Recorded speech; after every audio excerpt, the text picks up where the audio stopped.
Welcome to segment 2 of the ShoreTrooper and Tank Trooper calf assembly tutorial. In the first segment, we went over the basic assembly with the cover strips. So first things first, we're going to determine the left and the right. I'm sitting on the left one here. I'm going to discard it to the side for a moment and concentrate on the shin assembly. The shin and the knee are the next two parts. And these are just about as simple as you can get. They line up really well over the front. It's going to catch at the top lip.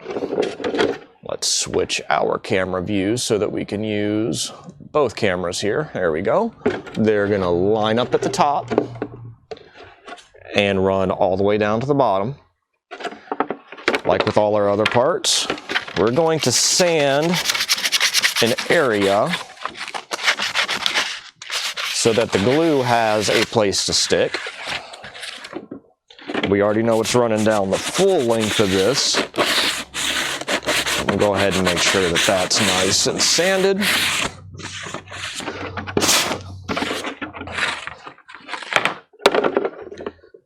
Run our bead of glue down the front. Have a clamp handy.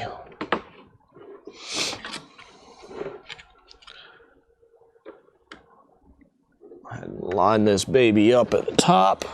Make sure she's nice and centered. Clamp it right here. Check down your inner seam and make sure the center ridge is connecting. Oh, look, it's already adhered a good bit. Make sure it's running about as vertical as you can. That's the beauty of holding there. Go ahead and do some sticking, so we're just going to finish it off here. A little bit of accelerator. A little bit of accelerator. And then just pretty much good to go. If you really want this to stay permanently attached, go ahead and drill through about right here, because this is where the knee is going to sit, and run a 1/8 rivet through all of this. That way, in case the glue ever pops here on the bottom, you are still secure. I'm pretty confident what we have right here. I'm not too worried about running a rivet right now. So the next step is going to be getting the knee into place. So there's usually a couple different ways you can do this. If you want to, you can do it just like we did this. Sand the inside, sand a little bit of the top right here, and you can just glue it in place. I'm sorry, I told you to pop a rivet right there. You really should be popping a rivet higher up. So yeah, pop a rivet here if you want ultimate perfect adhesion. Otherwise, no. But what I like to do here instead of just trying to glue things is I'll take a piece of wood and go ahead and cut a nice little piece, sand it down on the belt sander, and glue it to the inside. And then I'll glue it to the outside, and then we'll run a screw straight through the back of that and into the knee. That way we are 100% secure on the shins. So I'm pausing this video, and I guess I'll call it a part 3, as I got to cut a block of wood. Something to pick up on from the previous video. See, I have not applied really any amount of heat to this yet, and just the curvature of the plastic is starting to mold that 65D calf strip here in the back. As soon as I put a little heat to it, it'll be there, hold it, chill it, and it'll make its memory out. So yeah, even without doing anything to it, just sitting out for the past day, I guess, it started to develop a memory or a conformity to the actual shape of the plastic calf, and it will develop a memory beyond that. So one word of advice for that though, it's not a good idea to put your armor crammed into a bin like inside a hot vehicle in a 100-degree plus parking lot. you know, all day, that will definitely cause problems. You'll start hitting that 130 to 150 degree range with temperature inside the vehicle, and you know that causes a few problems, not just with resin, but with, you know, animals, children, you know, yourself. So those are just things to be cautious of. That goes the same for helmets, because most makers actually, I'm going to just switch to the bench camera here and just say, hey, most makers actually use 65D for the rotocast helmets. So the same principle applies. If you put your helmet down on the side and you have a bunch of stuff squished on it and you throw it in a hot place for a while, it's going to distort and essentially ruin that helmet. I know that from firsthand experience from Star Wars weekends. I had my 212 clone in my bin with my helmet set at a funny angle inside my vehicle at the MGM parking lot. Yes, MGM, not Hollywood Studios. And yeah, it deformed by the time I pulled it out the next day. It sat out in the sun for a couple hours, and I flexed it back a little bit. Honestly, don't know what happened to that helmet to this day at this point. I may have sold that suit or converted it to another helmet. I don't even remember what happened to that armor at this stage. That's circa 2005 armor right there. So that's just some of the properties and some of the warnings of these materials. All resin is really heat susceptible. If you leave a thinly cast strip out and, you know, leave it up with a bend and it has enough counterweight on it, you know, it'll flex, it'll bow. Or even if you just, you know, propped it up somewhere like that, just about any resin is going to bow if you deal with heat and whatnot. So those are just kind of your words of warning. Little interjection in that video, and now we'll go back to our workspace. There we go, so you don't have to focus on me so much.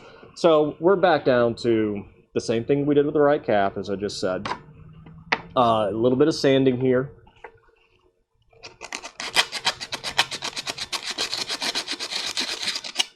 The block of wood that I got this from, I think these came from some I want to say some yard stakes. I had a whole bunch of them laying around here, and they've just been real handy. It doesn't take much. You can pick up strips of wood.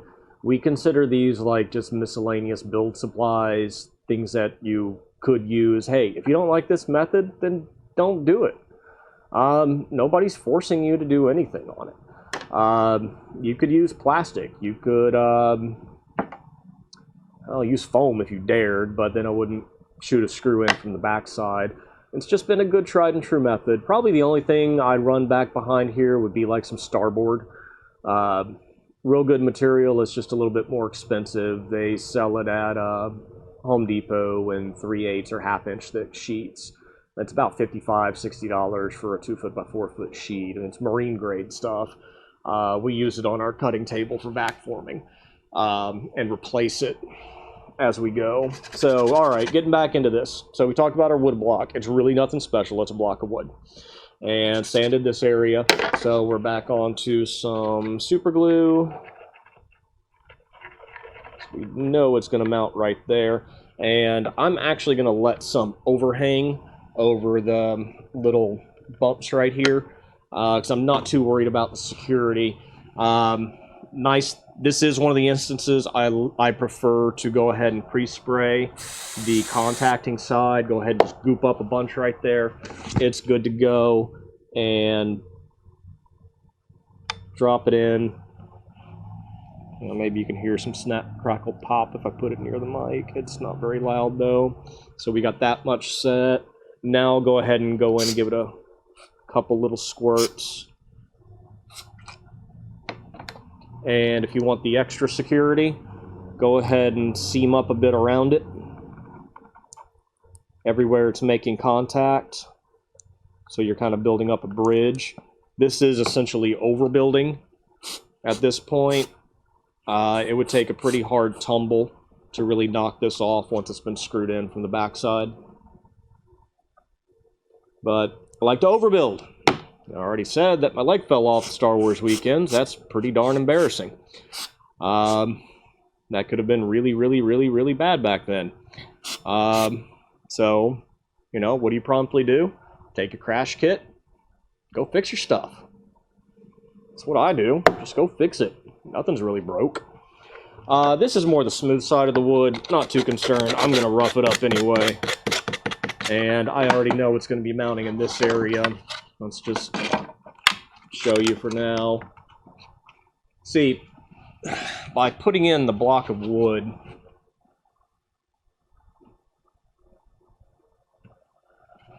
this is really what it enables us to do. It gives us that spacing so that you're not trying to press this hard curved knee.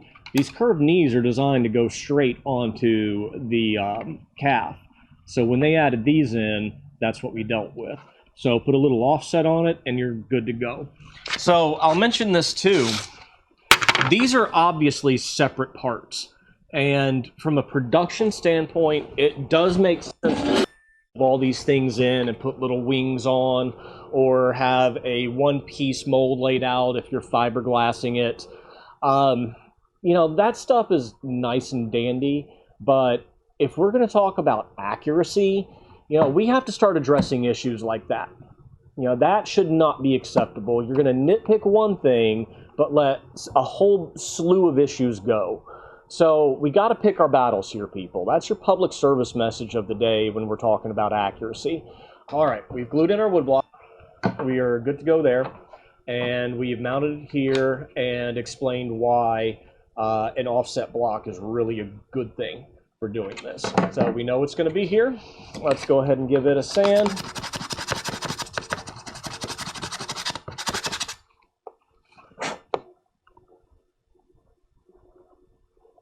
Get our glue in. We will go ahead and squirt that down. Sorry, let me switch our camera views again so you can see what I did. Go ahead and give it a little fresh squish there. Squirty squirt. And center it up, line it up. I don't want to really turn this upside down so anyone can see it, but yeah, just those two dots go like dead center. It all lines up real well. And in here, a whole lot of snap, crackle, pop in there, but that's still fine. Same thing we did to the other side. I might be able to weasel a little bit of super glue in there, and yeah, or pour out a waterfall. And then just give it a squirt to activate it. Hey, overbuild it. Tired of talking about overbuilding things. And last step will be to get your 1/2" number 8 sheet metal screw, or whatever other screws you have lying around that'll shoot into wood. It's not that big of a deal. But yeah, we need to go ahead and put super glue it, mount it to the front here. So we're going to sand down the front rib, because that's the primary mounting point. We'll sand down straight to center. It's in my lap.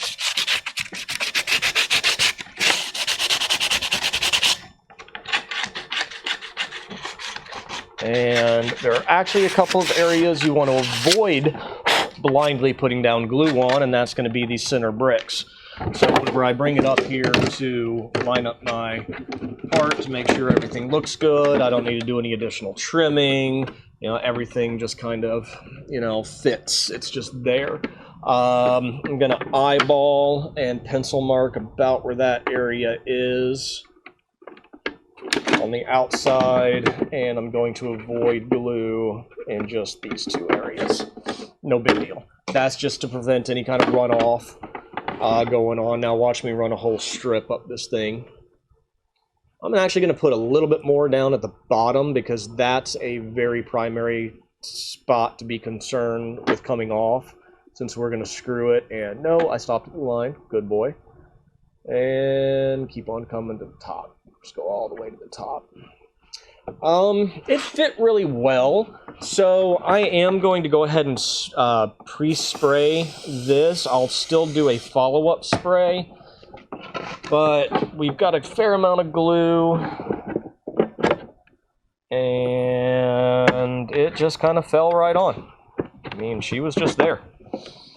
I hope we got a good shot of that, because I just kind of put it up at the top and it went straight down. I'm pretty confident in that. I've got super glue running off on me. Oh, okay. We actually were not making contact. So let's press.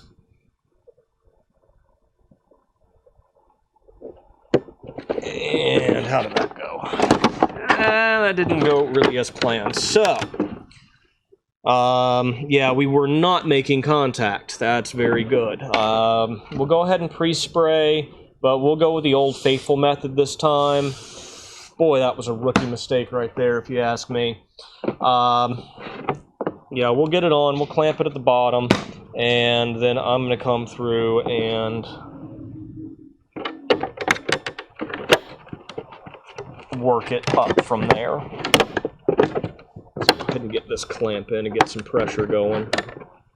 And I'll just work my hand in from the underside now. With that fresh accelerator on. And you want to hope it really sticks at that point. It usually does. Nope, it slipped a little right there. So there's your plan B and why we put that clamp in. So now we're going to press and compress just a little bit. Make sure they're making contact now. And there it is. Sometimes super glue just doesn't want to stick. It happens. Even after all that sanding. There we go. Problem spots. She's still giving me a little bit of a problem, so I may not have gotten that bead down very well. And that's still fine. I mean, we're just going to put more glue on it. Not really entirely sure why she's not going down on this round. I've seen it happen a little bit. But, oh, the glue may have been completely cured after it touched down already. That's fine. It's fine. Let's just do it old school then. Let's not do any pre-acceleration. Let's just put my part down, line her up.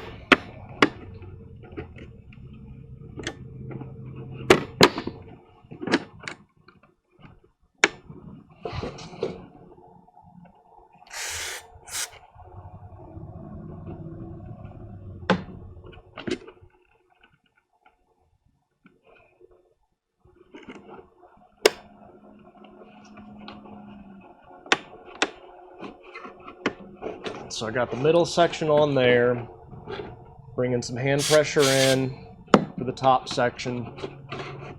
I'm just grabbing these two, little squirt, and making sure it sticks. We're going to screw this top end anyway. So we are on, and let's make sure we're really on by dropping some glue into here and immediately squirting behind it.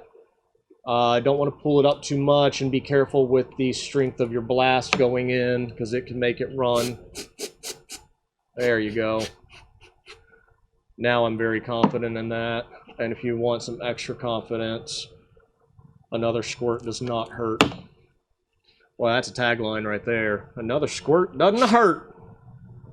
Yeehaw.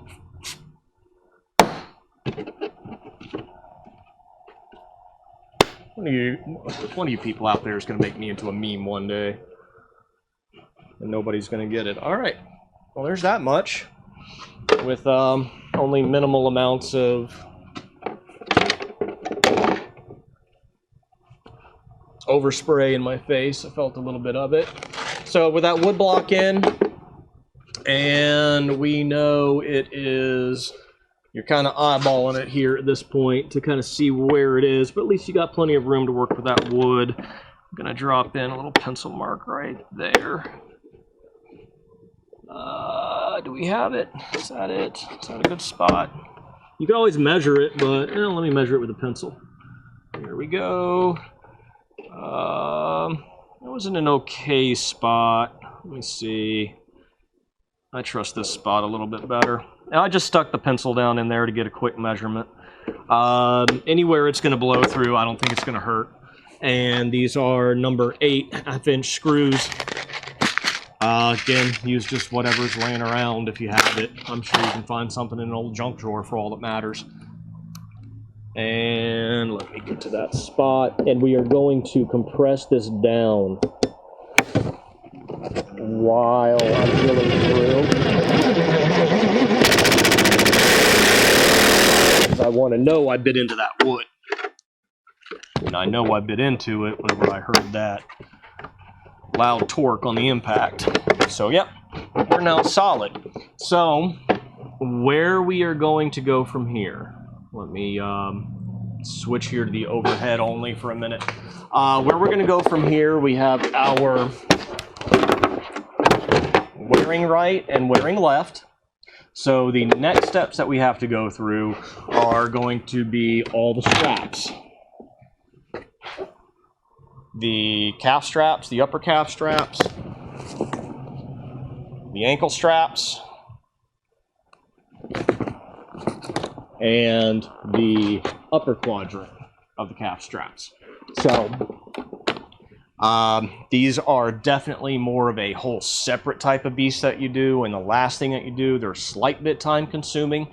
And again, part of this project, the two hardest things to really assemble are the full calf assembly once you get to this point, and the chest and back system. So the chest and back system really isn't very hard, it's just there are steps, and that's part of it. So we're going to start covering these here and reset so we can show you the prep and everything else that's involved with it.